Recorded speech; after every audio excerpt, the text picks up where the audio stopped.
Hello, everyone. Good afternoon. I assume it's afternoon for whoever's tuning in, but maybe it's the morning. Welcome. Thanks for joining today's Tox Talks session. So today we're going to be talking about medication safety. We're going to highlight a couple days that are all about this in different ways. And we're going to be providing some different poison center perspectives throughout all of this. Fiorella? Yeah, well, hi everyone. So yes, you just said days, and we'll start with today. So today is National Check Your Meds Day, October 21st. So what does this mean? We encourage you to, you can go to your pharmacist and ask about any questions that you have about your medications. Sometimes you get a new medication and they say, hey, do you have any questions? Sometimes we're like, well, no, I've taken this before, but even if you have, go ahead and take advantage and talk about, like, are there any side effects I should worry about, any interactions, or what is this for as well.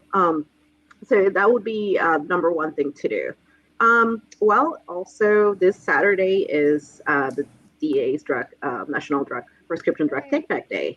So if you have any medications at home that are just expired, you're not long taking them, just extra medications, is good to get rid of them. You don't want wrong hands to get into them. So every place will have a local disposal site. So we will be putting out the site here, the website, so you can get to your location. Yeah.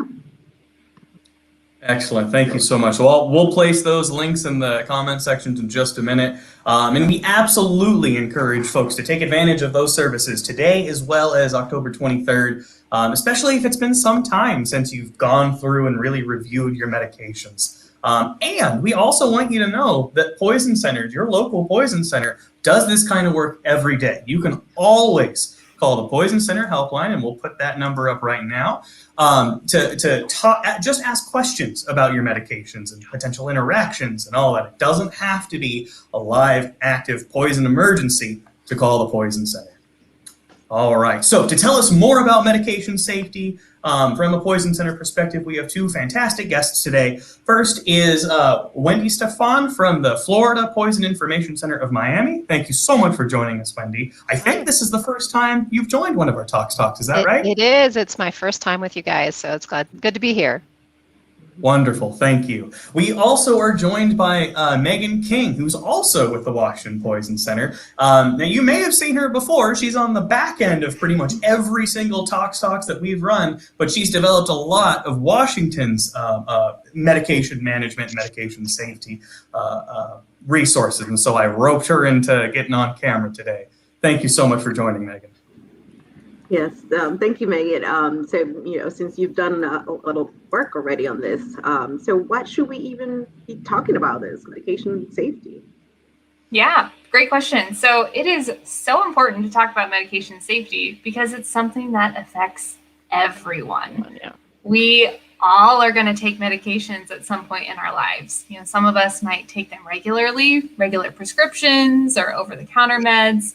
Some of us might take them infrequently, just for a cold or for when we have a headache. And some of us might even steer clear of pharmaceuticals entirely, stick to the herbal remedies. Regardless of what we're taking, how often we're taking, we're all going to take medications at some point in our lives.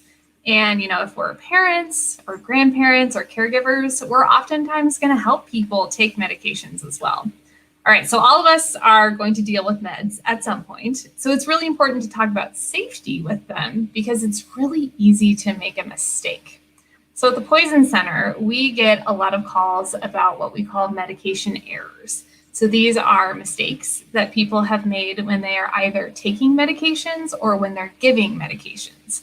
One of the most common that we hear about is double dosing. So this means you forgot you took your medication already, so you take it again. Or one parent didn't realize that the other parent had already given their kid a medication and they give it to them again. Another really common one is taking or giving the wrong dose. So this one's especially common with parents, with grandparents, when they're giving liquid medication to kids. They might not realize that there's a sneaky little decimal point in that dosing instruction, and they end up giving too much to the kid. We also see this a lot with over-the-counter meds. So you have a cold, you take a cold and cough medicine. Well, you also have a headache. So you take something to help you with that headache.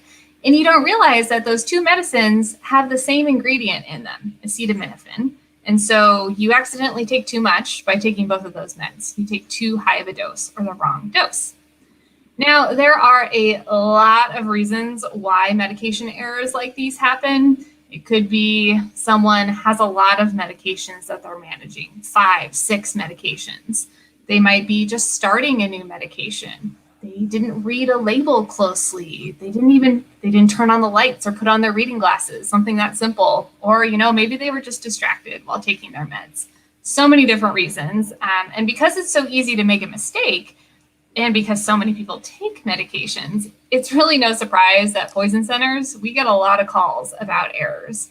Here at the Washington Poison Center, last year we answered close to 9,000 calls about medication mistakes. So it is very, very common. Wow. You are right. That's a lot. So it's very important to know about how to, keep track of your medications, how to, know when you take them. It happens all the time, and to the best of us. So, yeah. Let's talk about some safe medication storage and what should we know about, Wendy? Yeah, so I was so glad you mentioned actually the vision issues, because here in Florida, our population is older than average for the rest of the U.S. And so there are some things that come with, older adults, and vision limitations is one of the things that I'm really glad you mentioned, because now, of course, I'm wearing my reading glasses right now, so I'm heading there myself. So storage is important, although we do know that most medication mistakes happen while they're in use. But when those medications are not actively being used, you want to have some sort of system to store them. And we have some really good data actually on how to avoid medication mistakes through storage practices for children. But again, having some system in place is appropriate even if you don't have children living in your home. So I think that's something that people miss. They think of it as, okay, my children are grown, basically I can do whatever I want. And we know that's not true, because grown-ups get poisoned too. So these are tips that really help everyone. So first of all, we want people to not store their medicine in the medicine cabinet. I know that's bizarre, right? People think, but that's what it's called. Yeah, so there are problems with storing your medication. A lot of medications are sensitive to heat and moisture. And here in Florida, we know a lot about both of those things with the humidity and the heat. So the bathroom is generally too hot and too moist for a lot of medications. So we'd actually like you to store them outside of the bathroom, just so that they stay good longer, right? So that's one of the concerns. So not in the medicine cabinet. And then we want you to store medications up and away. That's the campaign from the CDC that's oriented toward child safety. And when we say up, we mean above the shoulder, so like a high cabinet with a solid door, meaning away, right? So out of reach and out of sight. Those are the two components. Now, does that help a family without children? Well, actually, yes. So ironically, we want to make sure that people have a system for storing medication, so it's not all around the house. It's not stored in the car. We talk to older people who store their medicine in their glove box because they're afraid that they're going to forget to take it, and then they'll have it when they remember and they're driving somewhere. Well, obviously, the glove box is also another really hot place not a great place for medication. So don't do that. So having a system where you routinely store your medication is really good for every household. And we like that to be up and away so that medication is taken intentionally. Okay, so the other issue is, do you need a lock box, right? Sometimes people say, well, what about a lock? And we know cabinet locks on low cabinets are not great for children because eventually children will defeat them if they're low, or somebody leaves them off because they're inconvenient, or they break over time, right? So normal cabinet lock under the sink is actually not a great practice, we determined through CDC data and Poison Center data. So what we want is up high, closed cabinet. Now, should you have a lock box or a lock on that high cabinet? if you have children, teens, or anyone at risk for self-harm, the answer is yes. Now, how do we know who is at risk for self-harm? That's a complicated question, right? So I actually kind of like the idea of having a lockbox in every home. We have one in our home that we use, and I am the designated medication safety person. And so I put out medication for other members of the household. So it's just something to keep in mind. Even slowing someone down for a little while, if they're having an impulse toward harming themselves, can actually be the difference between life and death. So I really like a lockbox. And there are different styles. There's a lock bag that's easy for travel, right? So that's a little easier to pack, but also just a small box. Ours fits in a drawer. So that's actually very, very easy to use. We are a little bit cautious with pill boxes, right, for travel, because they're so easy to pop open. They're generally not child resistant, so that's a concern. We do get people calling poison control asking for us to help them identify those pills that all went into the little plastic baggie and now look like Skittles, right? Like, what is the yellow one? What is the blue one? We can actually identify those pills for you with the letters and numbers, shape and color. So that's a really helpful thing we can do at the Poison Control Center as well. So yeah, like I said, pill minders, plastic baggies, all not secure, not even good for travel, because think of where your suitcase is, down low on the floor often. All right, so we've been talking so far about mainly about prescription strength medications, and those tend to have those protective lids, but I want also for people to use some caution with supplements. I think, Megan, you already mentioned, things that people are taking for their health. It's not just those prescription medications. So we saw a lot of increased calls about vitamins and supplements during and post-pandemic as well, continuing, because people are trying to build up their immunity. So people are taking, in general, too much vitamin C, vitamin D, zinc, and even melatonin. So I suggest that people kind of treat those medications and supplements with some caution, and you can ask your Poison Control Center about side effects. So I actually talked to a family member who was taking tons and tons of vitamin C, and then I said, so how's the diarrhea? And they were like, oh, how did you know? I was like, because you're taking too much vitamin C, right? So I think people really underestimate the power of these vitamins to actually cause harm if you don't really need them or you're taking them in a megadose. Yes. So Absolutely. Those are some general storage tips, and just that extra caution. And again, of course, we're here at the Poison Center to walk people through questions and exposures. Yeah. Perfect. Thank you so much for walking. Oh, sorry, Fiorella. No, I was just like, thank you. I mean, that was a great example. I mean, I get it. And a lot of things are gummies now. So and they taste gummies. really good, and really, I can see the attraction even as a grown up. Yes.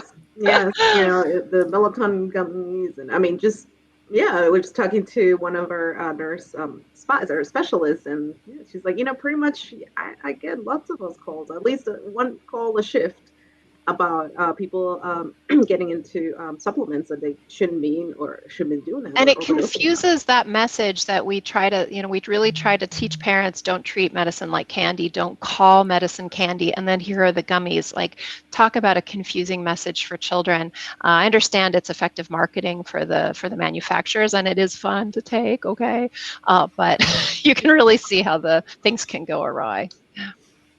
Absolutely. Now, Megan, Wendy walked us through a lot of the safe storage tips. Are there other safe medication management tips you'd like to build upon with that? Yeah, so there are lots of different ways to make sure that you are taking those safely stored medications correctly. So the first is making sure that you're taking the right medicine. So, for example, maybe both you and your spouse keep your medications in that same drawer or high cabinet that Wendy was talking about. So how do you make sure that you are taking the right medication? You're not mixing up the two. You can use some really easily identifiable visual cue to differentiate. So that could be putting different colored rubber bands around those pill bottles. You could color the caps different colors. You could use stickers. Really anything that is really obvious that you'll see right away when you're grabbing your pill bottle out of there. Using organizational systems are also really helpful for making sure that you take your medication on time, as well as making sure that you don't take it twice accidentally. So there are lots of different formats that this system could take. You can use a calendar. We at the Washington Poison Center provide a medication calendar. I'm sure Virginia and Florida probably do as well. So we can pop those links in there probably after the stream is done. So you're welcome to use those where you would just write down the medication name and check it off after you've taken it. You can also use a wall calendar, your cell phone. There are lots of cell phone apps that are available for free that will help you track your medications. Lots of different tools out there. Probably one of the final tips that I'll go through is having a medication list as well. This is really, really important for making sure that you know exactly what you're taking and what the specific instructions are for taking it, what the dose is, when you're supposed to take it, if there are any special instructions, like it needs to be taken with food or with a full glass of water or without food. So it's very important to have a medication list for you to make sure you're taking your medication appropriately, correctly. And it's really important for us too, if you ever need to call us, if you have a mistake with your medication, if you have questions, because then you have a whole list in front of you that you can just read off to our pharmacists and nurses, and it will make everyone's job so much easier to just have that information there ready to go so we can help you right away. So again, all of us have resources on medication lists as well, and we'll get those links in there for you. And Megan, I wanted to jump in too. Like, I know not everyone is good with paperwork and writing things down. And I think that can be a real struggle, especially for older adults. And so one alternative to the medicine list is the brown bag method. And since today is Check Your Meds Day, this is a really great time to kind of highlight the idea of, instead of, if you're really not comfortable with paperwork and keeping things written and organized like that, to at least once a year or so, bring all the medicine that you use, including those supplements that we mentioned, in a brown bag to your primary provider or your pharmacist, and you just dump them out. And that's really helpful, because then you don't actually have to write down the names that are complicated, the dosing and all those things. That's the ideal. But honestly, just carrying a bag and dumping it out is another alternative. And that's actually what geriatricians do in their first visit. They want to visually see all the medicines, because I have a hard time remembering them, and I think I would also have a hard time remembering to keep a list updated. So you're right. It's a tough one too. And so what? Any other way that we can? Let's say, for example, someone is colorblind, so you try to write down things with different colors for different medications. So what would be another way to just be able to differentiate between medications? Yeah, I think you can use like touch cues in that case. Or, I mean, you can still use visual cues as well that don't rely on color. Like one person could have bands on their bottles, the other person doesn't have any bands. Mm-hmm. Yeah. There are probably some very simple ways that you do that. Or putting just a piece of tape on the top of a pill bottle, something like that. And now there are talking medication lids. Yes. That you can record. Yeah, we've worked with some of our low vision coalitions and folks who have described some of the amazing assistive technology now available. So the key is, as I understand it, is just have a system. There is no right system, and what's comfortable for you is not maybe what would be comfortable for the next person. So just have something in place. It's always better than nothing. Absolutely. Yes. Yeah. I agree. Whatever works for you, that's what is going to stick. That's the truth. So I know times are tough economically. Like we're thinking about right now. There's inflation going on, and if you have extra prescription medication and you're not using it right now, and you're thinking ahead, oh, maybe I should just keep the extra. You never know. Maybe I'm going to need it.